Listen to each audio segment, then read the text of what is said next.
Hey, Justin. Before you came to Ohio State, did you have any sense of the Big Ten's quarterback reputation as a whole, and just how that league is perceived for developing quarterbacks? No, not really. I didn't really know anything about Big Ten quarterback reputations or anything like that. I just, wanted an opportunity in a place where I could play football. So I wasn't really paying attention to the other reputations that Big Ten quarterbacks have. I guess, were you aware of any quarterbacks that had come from the Big Ten? I know that you've talked before about Ohio State specifically wasn't a school that you had really paid attention to. Yeah, I mean, of course, I was aware of. I watched the Big Ten a little bit, like Braxton, D. Wayne. I watched, I think, one of the dudes from Penn State, but I watched a few quarterbacks from Big Ten. Did, how much as a quarterback, as a competitor, are you pushed by, I guess, the level of play by the people at that same position, whether that's nationally or I guess in this case, if the level of play in the Big Ten is rising at quarterback, any kind of a motivation that is for you? No, not really. I don't think my motivation comes from other people's success. It just comes from inside of me and internally. So I don't really look at other people's success to really motivate me. All right, we'll go next to Austin Ward from Letterman Row. Austin. Justin, when you look at your numbers through 3 games, what do you think? I think it's what I was supposed to do. I mean, of course, they're a little bit crazy. I didn't expect to, them to be what they are now. But I mean, I think, it's definitely not surprising by the way I've worked in the off season. So I just think from all the work I've put in and all the time that I've spent in the film room, I just think that it's paying off right now. So, which one do you think is craziest? Craziest, I would have to go with the more touchdowns and completions for sure. Thanks, man. That's definitely the craziest one. Yeah, no problem. All right, we'll go next to Bill Rabinowitz from the Columbus Dispatch. Bill.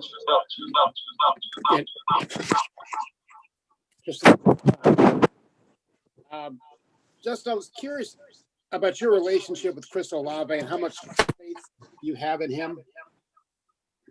How much what? I'm sorry, I didn't hear you. How much faith you have in him? How confident are you that if you put the ball up for him, that he will come down with it? Yeah, I mean, Chris has shown me from day one since I've been at Ohio State what he can do on the field. So him just being a great athlete, a great receiver, and probably the best receiver I've seen track a ball in the air, especially downfield. I mean, I have complete trust in him, and I think we both, trust each other. And every time I talk to him, I might tell him, when I'm scrambling, take off downfield, and if I throw it up, it's either you or nobody that comes down with the ball. So he has that. So I have full trust in Chris. Can you kind of describe your relationship with him and what he's just like as a guy? Yeah, I mean, I think when you first meet Chris, he's kind of a introvert. He doesn't really talk much, but I think the more time you spend around him, the more he opens up. And I mean, Chris is a humble guy. He's a hard worker. I mean, he loves the game of football. So he's just a great overall person, and he's one of our leaders on the team. And he's just a hard worker and a great person overall. All right, thanks, Justin. All right, we'll go next to Bill Landis from The Athletic. Bill. Hey, Justin, some of the throws you make when you're on the run, or maybe your feet aren't under you, or you're throwing from a funky arm angle, how does your experience playing shortstop help you with some of those throws?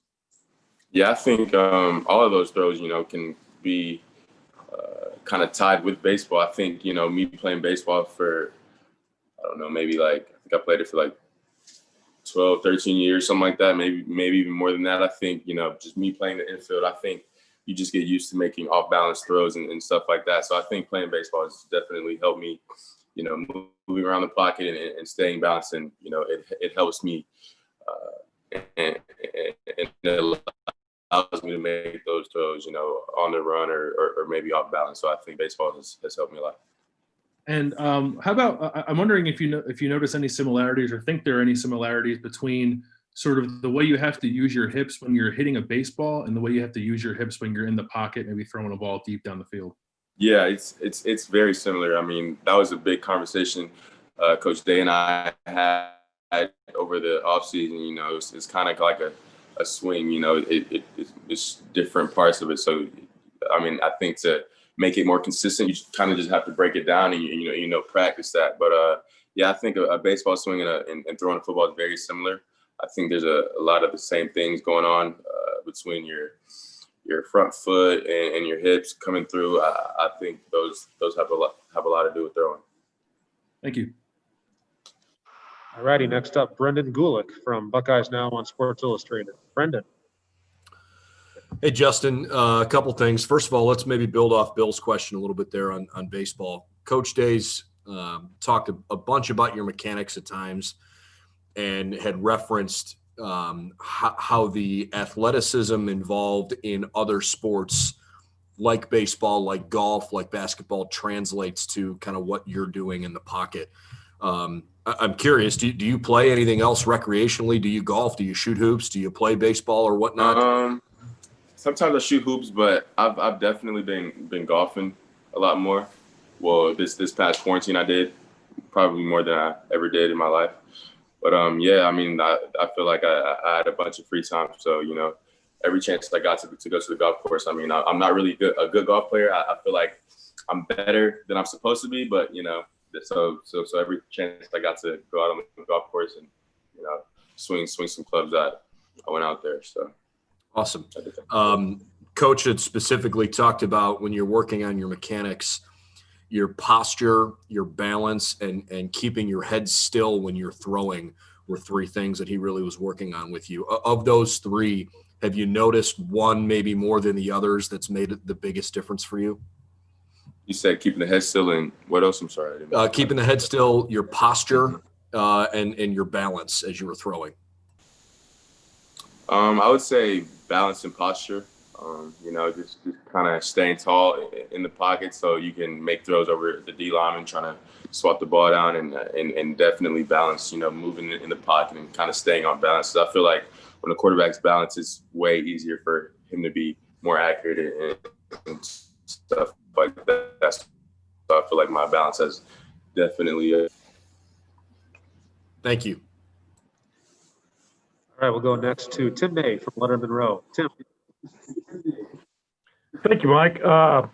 Justin, I'm just wondering, is when you go into a game, how many plays in this offense do you have in your head that you have to know, et cetera, from game to game? And is the catalog you're dealing with impressive in your mind?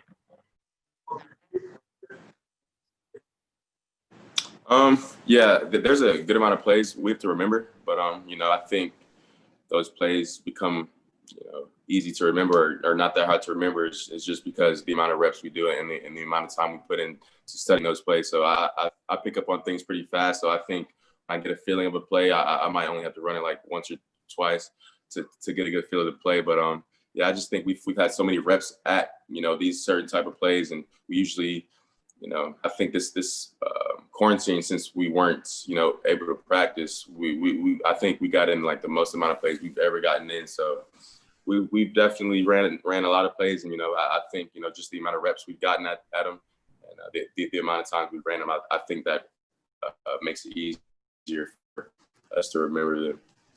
Yeah, I guess my point is, do you feel like no matter what a defense throws at you guys, y'all have an answer? Maybe it's the next play, maybe it's the next series, but y'all have an answer for it? Yeah, I think so. I mean, you know, that Coach Day's been doing this for a long time. So, of course, he knows a lot about the game of football. So I think, you know, he's an answer for about everything. Thanks, man. All right, we'll go next to Dan Hope from 11 Warriors. Dan. Hey, Justin, I know that you said before the season that winning the Heisman was one of your goals, and now people are starting to talk about you as a Heisman frontrunner. Do you pay attention to that at all? Of course, I see it, you know, on social media, but at the end of the day, it's like if I don't continue what I'm doing, you know, even this week or next week, all those talks and all that, that's a moot point. So I'm not really focused on that. I'm just focused on, just staying consistent and, keeping the same routine and just, going out there and doing my best each and every play. So, yeah.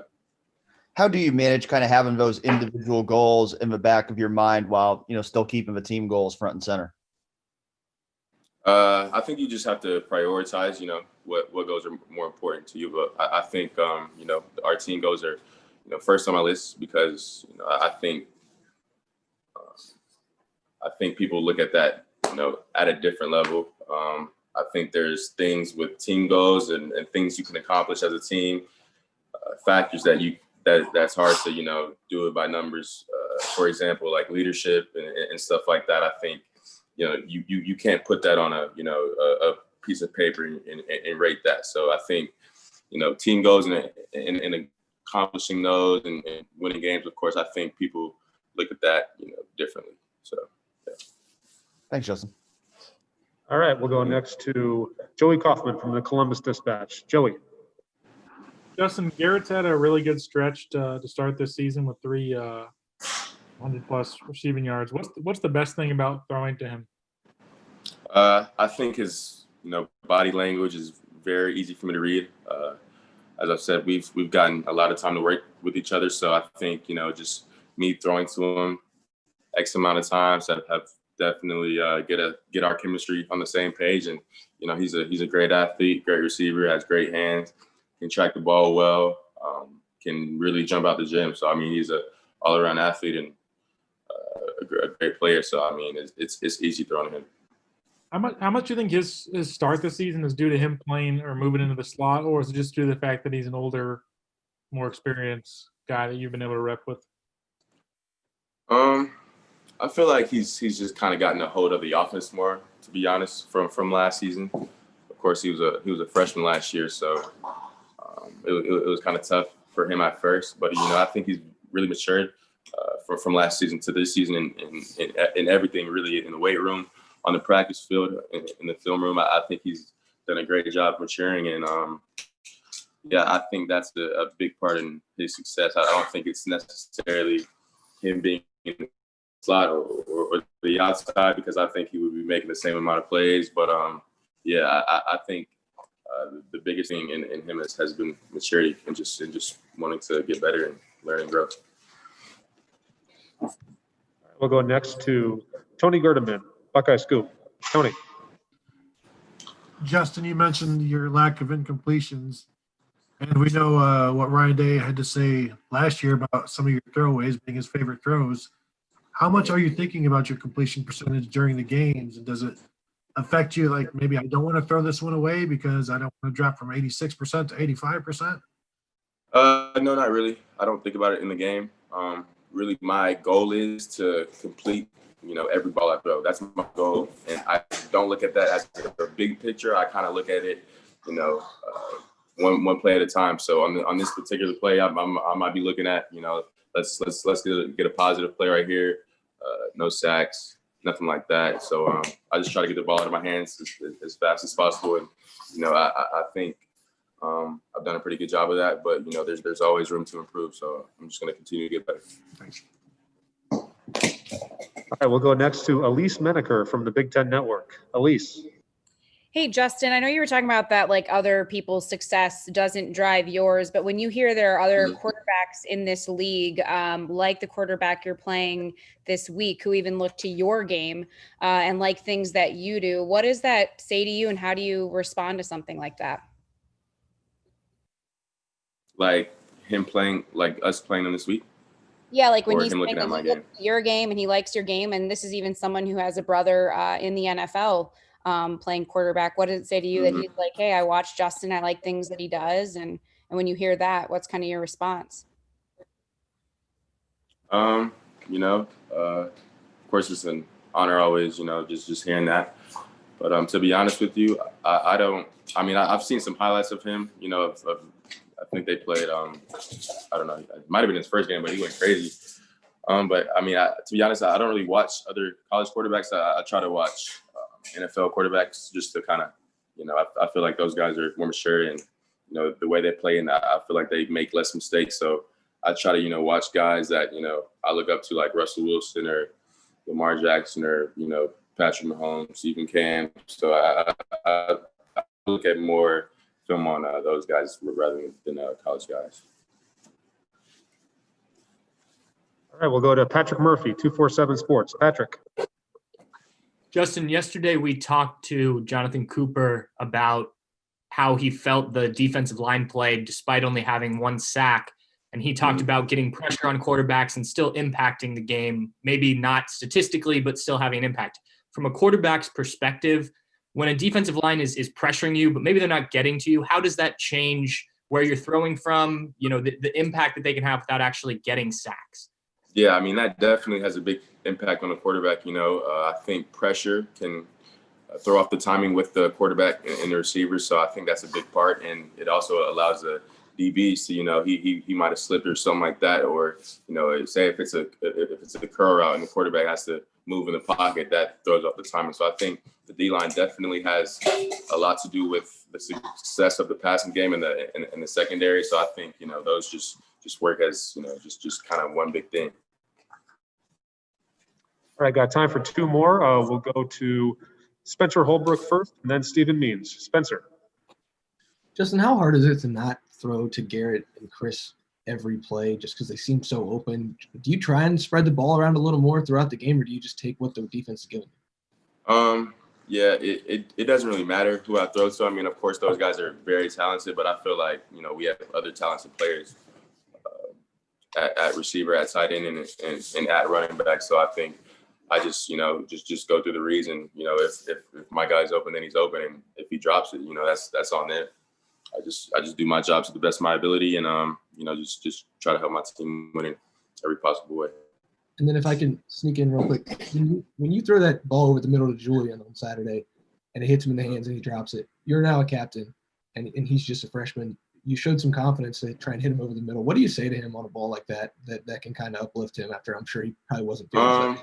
I mean, of course, he knows he messed up, but I think the biggest part in that is just, forgetting that play and moving on to the next play. So I'm still going to continue to throw the ball his way because I trust Julian. I see him in practice every single day making plays. So I know that one ball won't affect him. And, I think he was pretty open, and he might have scored a touchdown on that. But, I mean, the ball's going to continue going his way.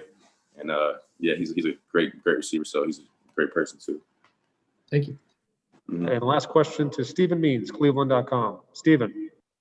Hey, Justin, this is a totally different set of questions, but just given the time we're in and what you see going around the world right now, what's your average day like for just for Justin Fields, not necessarily for the team, just for you? I feel like it's pretty not too bad, to be honest with you. So today, I'll just give you an example of kind of a rundown of my day. But today I had lifting at 8, and then I had a massage after. I got some treatment, and then ate breakfast. I came back here, and I just been watching a little bit of film, and I'm on here with you guys. But after I get done with this, I'll probably watch a little bit more film, then take a nap before practice. We have meetings at 2:30, and then we don't get done until about maybe 6:30 or 7 o'clock. So it's not too bad. I think, being in a routine, I think everybody gets used to it. So it goes by pretty quickly. So how often do you leave your house and the location isn't the Woody Athletic Center or to walk Uno? I don't really go anywhere. Like, the only place I go is the Woody in my house, and I might go to the grocery store when I need to. But other than that, I really just go here back to the Woody. So it's a good thing. So because I haven't been spending a lot of gas money lately, so it's good for sure. And how much of that is, I mean, that's just how you are. You're kind of to yourself. This is just your routine. Yeah. And then also, given what we're in, and you see other guys who are just as important to their teams, catching COVID, you want to make sure you do everything you can to make sure you're not that same story. Yeah, and yeah, I'm also a guy that really doesn't like that much attention. I really like to be low key and just be a normal guy at the end of the day. So who knows? But yeah, sorry.